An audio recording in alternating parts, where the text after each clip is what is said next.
اعوذ باللہ من الشیطان الرجیم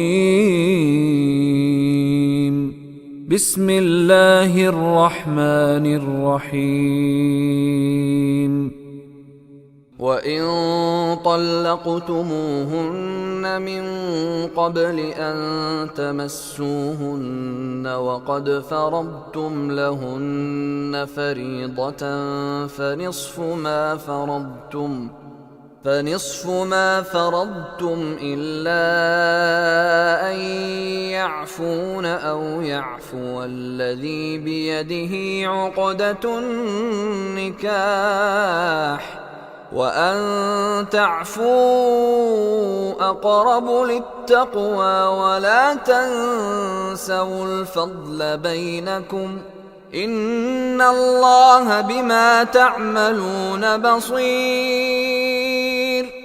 وَإِن طَلَّقْتُمُوهُنَّ وہ کے معنی اور ان کا مطلب ایک اور شک ہے، اللہ اسے بھی کھول کے بیان کر رہے تاکہ آپس کے جھگڑے ختم ہو جائیں.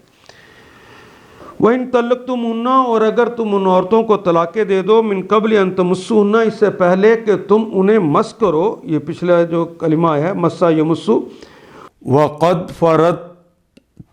فَرَضْتُمْ واو اور قد کا مطلب یقیناً، اور لیکن تم نے انہیں ان کا حق مہر طے کر دیا ہے. تم نے طے کر لیا ہے لہن ان کے لیے فریدہ ان کا حق مہر. فنصف ما فرضتم تو پھر اب طلاق دی ہے تو اس کا نصف آپ نے طے کیا کہ فرض کیجئے 1000 روپیہ ہے تو 500 روپے.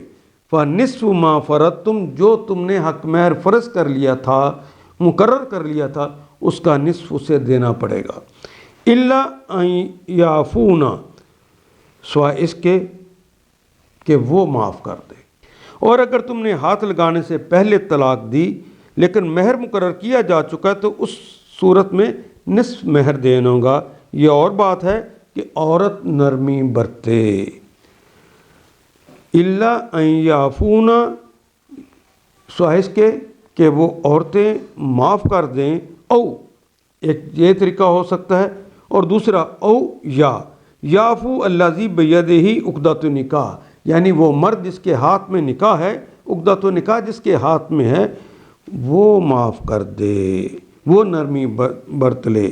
یعنی یا تو یہ کہ وہ عورت کہہ دے کہ میں نے وہ جو نصف حصہ میرا بنتا ہے میں نہیں لیتی، تو کوئی بات نہیں، تو مرد نہ دے. یا مرد نرمی برتے اور کہے نہیں میں پورا دیتا ہوں، جتنا میں نے فرض کیا تھا اتنا ہی دیتا ہوں. آدھا تو اس پہ ہے لیکن اس پہ تو اللہ کی طرف سے فرض ہے، وہ کہ میں پورا ہی دیتا ہوں یا آدھا دیتا ہوں. یہ اگر مرد کہے تو یہ اس کی طرف سے نرمی ہے.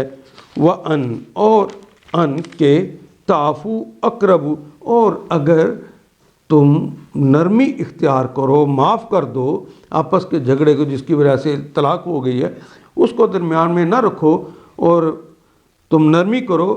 اقرب افعلو کے وزن ہے کہ مقابلتاً یہ زیادہ بہتر ہے، زیادہ قریب ہے، للتقوی تقوی کے یہ بات زیادہ قریب ہے. ولا تنسوا وہ کے معنی اور لا کا مطلب نہیں، تنسو تے تو تم کے لیے، نسیا ینسا نسیانن، نسیان کہتے ہیں اردو میں بھی بھول چوک کو. ولا تنسو اور نہ تم بھولو الفضل اس فضل کو، اس مہربانی کو، بینکم جو تمہارے دونوں کے درمیان ہے.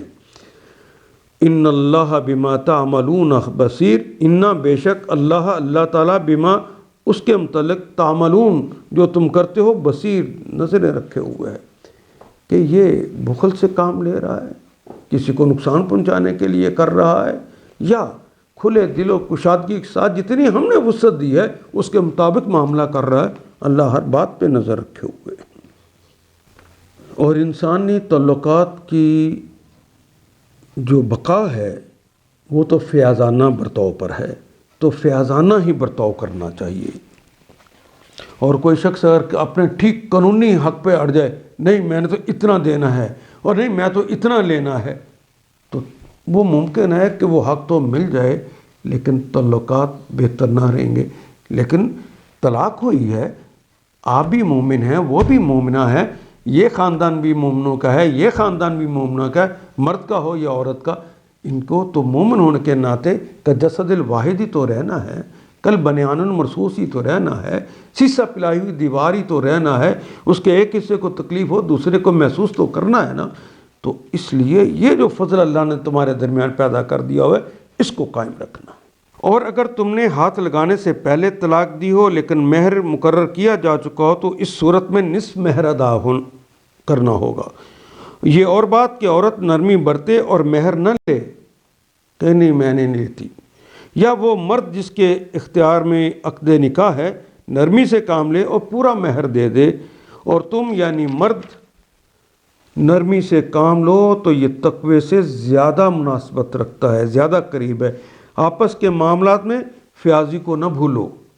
وَلَا تَنْسُوا الْفَضْلَ بَيْنَكُمْ، تمہارے درمیان جو فضل ہے، جو فیاضی ہے، اس کو نہیں بھولنا چاہیے، تمہارے اعمال کو اللہ دیکھ رہا ہے۔